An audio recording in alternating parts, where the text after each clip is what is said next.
we could have been, there could have been a SWAT team coming down. There, like, what were we thinking? This is really one of the dumbest things I think I've ever done.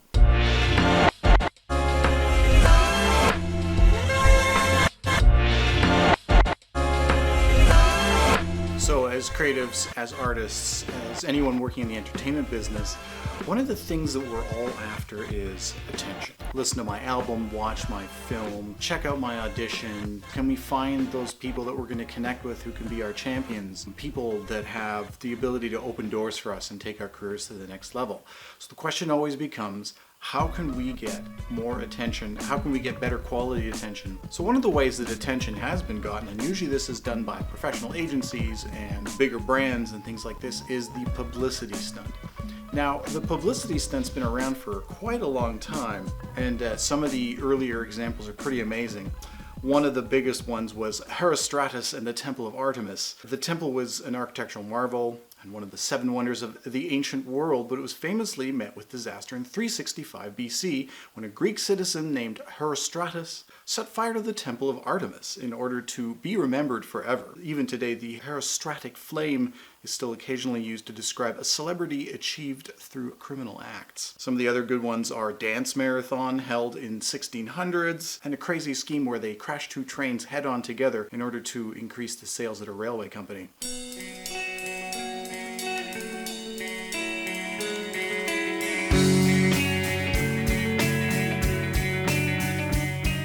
Back before I was ever in this business of film and TV composition, I was in a band like so many other people, I think, of all stripes.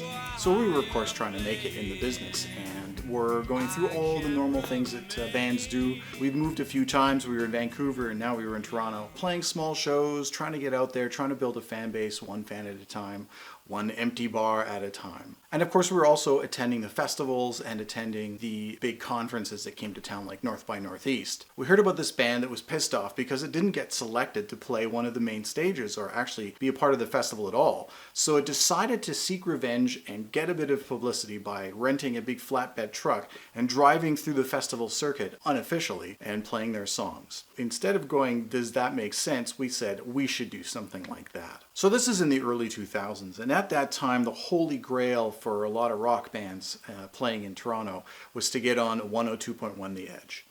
If you could get a spot on one of their indie shows or even be noticed by them at all, they could really champion you, and you could, get a real fan base going and get a lot of credibility and notoriety very quickly if you could get onto that radio station, which of course was very hard, and a lot of bands tried to do it and they had showcases and the rest of it. We thought maybe we could circumvent that by creating a bit of a splash. So we came up with this crazy plan where we were basically going to do what this other band did, except with a twist. We were going to rent a cube van, get all our equipment inside it, and drive down to the station in the middle of downtown Toronto at Yonge Street, where the Edge was situated, and play during their morning show. So I don't know why we thought this was a good idea, that anyone would like us if we showed up unannounced, unwelcome, and interrupted their jobs and made a big friggin' ruckus. But we thought it was a great idea, so we set about, getting the plan together.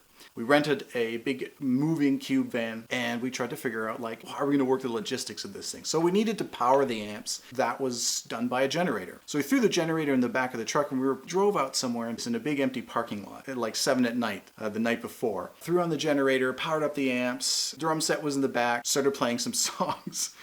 And we looked back after a while, and our drummer's looking not super well. And we go, Tom, what's wrong? And he's like, I'm not feeling well, man. These fumes are really getting to me. Yeah, that's a problem. Let's not kill the drummer. Drummers seem to get blown up and killed a lot.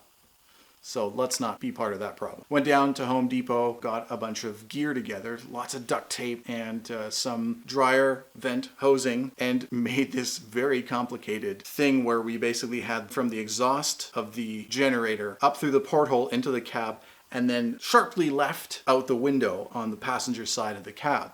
We had to roll down the window permanently, and then in order to make the thing kind of stick, we kind of built a cardboard square with a circle in it, stuck the hose through, and then duct taped the whole thing shut. Sounds really legit, right? Doesn't sound sketchy at all. So we did that, tested it, Worked great. Everything was fantastic. So we're like, okay, I think this is going to work. Flipped everything to on so that we knew when we hit it, it was ready to go. So that was it. We had all our planning done and we were ready for the next morning. So the next morning we were up, I think it was probably around 4 o'clock. I don't remember exactly when this show began, but I think it started either at 5 or 6. This is starting to feel like the morning of some big battle. We are nervous about this whole thing. Driving downtown Toronto, there was almost no one around. The streets were empty. It added to this whole like spooky kind of tense atmosphere. But we're like timing it. We had this whole thing down kind of like an army strike almost, right? Like this is when it was going to go down. We had to be there at this time. I don't know why it was so specific, like what we were trying to hit exactly. Everything is timed. Everything is sort of very specific. I think we even had a map drawn out, like how we're going to get from one place to the next, and where we're going to turn, and then park the thing, and then get out. And the lead singer was going to run out with a package and like knock on the door and give somebody the package. The whole thing was planned out. So we get to that intersection where we're supposed to turn right, so we can go right to the front doors, park on the same side, and everything. And all of a sudden, there's this sign, and I don't know why this freaked us out, given what we were about to do, but it said no right turns. And we're like, oh God, no right turn, no right turn. How are we doing this? How are we doing this? And we're trying to like formulate a different way to get to the same place. And then finally we just said, just turn, just do it. There's no one else around. So take a massive right, whatever. So that obstacle was cleared. Get to the front of the station. You could see the inside of the station. You could see the DJs and everything from the street, right? There's big glass windows. You can see the studio and everything. So we know exactly where everyone is. We know what's going on. Park the truck. Lead singer Trent gets out with his package. And he's like, okay, you guys fire up the generator and I'm going to go knock on the front door, right? So, okay, Tom, the drummer, jumps into the back of the cab, tries to fire up the generator. It's not going. Oh God, it's not going. Okay, the generator's not working. And Trent's smashing it. He's like, hey, hey, he's like waving his package around. Trent, you know, he's looking like an insane person. This crazy punk guy with a massive mohawk is outside knocking on the door. Of course, no one's going to answer. Tom is still trying to work the generator, trying to get it to go. It's not going. It's not going. Finally, the thing goes and it fires up. Instantly, all the amps, they've been turned up to 11 and they all start feeding back horribly because the guitars are leaned up against them. It's just absolute cacophony, like just mind-meltingly, ear-splittingly loud wall of noise. Trent's like, jumps back into the bench like, they're not coming out, no one's coming. We're like, fuck it, let's just play. So we get up and we start playing some songs. The generator's, it's starting to generate a lot of heat. And it's starting to melt off the glue that's sticking the duct tape to the duct, which is holding the duct in place. And it just falls off eventually, unbeknownst to all of us. And most importantly, Tom, our drummer who's sitting in the back, when he's just starting to, you know, breathe in these fumes more and more. By the time Trent gets back into the van, Tom is half dead. You know, I mean, this must have looked so ridiculous because the van is parked sideways on the road. So you can't see us playing. All you saw was this punk guy come out, knock on the door, waving some sort of a package around. You're looking at this van that just pulls up out of nowhere, right, in the middle of the empty street with their window ducked off and like there's smoke pouring out of the side of the window through this like hole. I mean, it just all looked psychotic. Oh, right, I forgot to mention one very important thing. This was literally months after 9/11. How stupid is that? There could have been a SWAT team coming down. You know, like, what were we thinking? This is really one of the dumbest things I think I've ever done. So we play a couple of songs and nothing's happening, of course. Of course, nothing's happening. So, you know, a little bit defeated. We shut down the generator, we get out, and we drive away. We go to a Tim Hortons, get some coffees, and just sort of like wait for the adrenaline to come down and regroup. What the hell happened? Was this a success? Do you think it worked? Do you think they noticed? Of course, this is like Twitter hadn't been invented yet, I don't think, so no one was like tweeting about anything. But we had some friends that got up early enough and were like, oh, I'll keep an ear on the radio for you guys. And apparently they were like, yeah, there's this crazy guy at the door. He's waving something around. I don't know what's going on. What was going on? I don't know what's going on. Okay, so it looks like, I don't know, they're trying to play a song or something. They were just like, whatever. And then it was like a 2-minute thing for them, and then they were back to doing their show. It had absolutely almost no effect other than to make us really, really amped up at like 7 a.m. on a Tuesday. What a stupid thing to do. I don't know what else to say about it. It didn't achieve anything. It didn't accomplish anything. It was an adventure. It's a fun story to tell.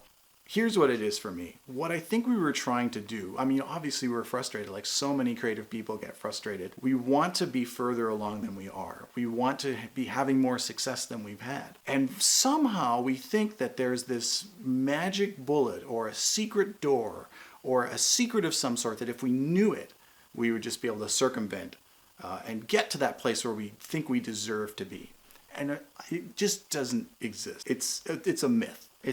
There's no such thing. The closest thing you're ever going to get to that is you meet someone because you've been putting the work in, and that person has the power to open doors for you. And even then, it's going to be this slow progress to those kinds of heights that you want to get to. There's no shortcut. There's no silver bullet for these kinds of things. And that's what we were looking for, I think. And I think a lot of people are too. And they forget that, what makes people want to help you or what makes people interested in what you're doing is if you're just a cool person and they see you doing the work all the time and the work is good and you're showing up and you're demonstrating that you deserve any chance that gets thrown to you.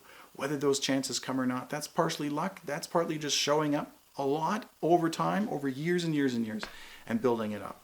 These kinds of things, like you can really only leverage a little bit up from where you are and get a bit of attention, but it's never going to be like I'm a nobody and all of a sudden I'm on national news, unless you do something horrible, which I don't suggest for obvious reasons.